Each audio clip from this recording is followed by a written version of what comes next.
गांव के पास एक घना जंगल था। लोग उसे भयवन कहते थे। कहा जाता था कि उस जंगल में एक भयानक राक्षस रहता है, जिसकी आंखें आग जैसी लाल और आवाज तूफान जैसी डरावनी। कोई भी उस जंगल में जाने की हिम्मत नहीं करता था।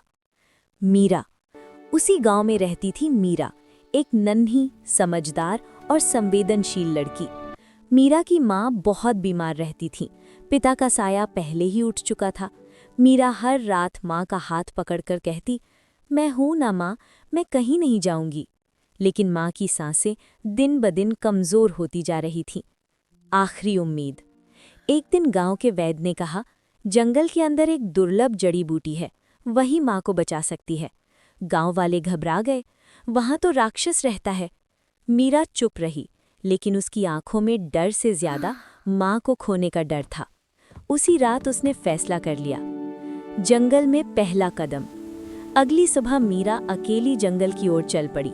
पेड़ इतने ऊंचे थे कि सूरज की रोशनी भी डरती हुई नीचे आती थी। हवाएं फुसफुसा रही थी, वापस जाओ। मीरा के कदम कांप रहे थे, लेकिन दिल मजबूत था। राक्षस की आहट। अचानक जमीन कांपी, झाड़ियों में हलचल हुई। धम धम, एक विशाल साया सामने आया। लंबा कद, भारी सांसें और आंखों में गहरा दर्द। मीरा डर के मारे जड़ हो गई। राक्षस राक्षस गरजा, कौन है जो मेरी शांति भंग करता है?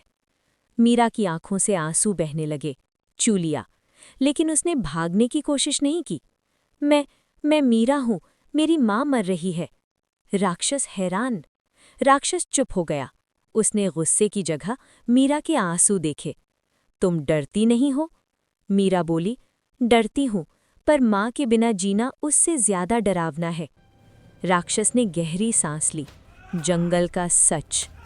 लोग मुझे राक्षस कहते हैं, पर मैं भी कभी इंसान था। उसने बताया वो इस जंगल का रक्षक था। लोगों ने लालच में जंगल काटा, उसके परिवार को मार डाला। दर्द और गुस्से ने उसे राक्षस बना दिया। मीरा का दिल। मीरा आगे बढ़ी। उसका शरीर कांप रहा था, लेकिन आवाज सच्ची थी। अगर दर्द से कोई राक्षस बनता है, तो दुनिया में बहुत से राक्षस हैं। राक्षस की आंखें नम हो गईं। जड़ी बूटी। राक्षस ने जंगल के भीतर इशारा किया। जिस जड़ी बूटी की तुम तलाश कर रही हो, वो वही है। मीरा की आंखों में उम्मीद चमक उठी। धन्यवाद। आखिरी परीक्षा। लेकिन जाते जाते राक्षस बोला, एक बात याद रखना, अगर तुम डर को नजरअंदाज करोगी तो वो बढ़ेगा।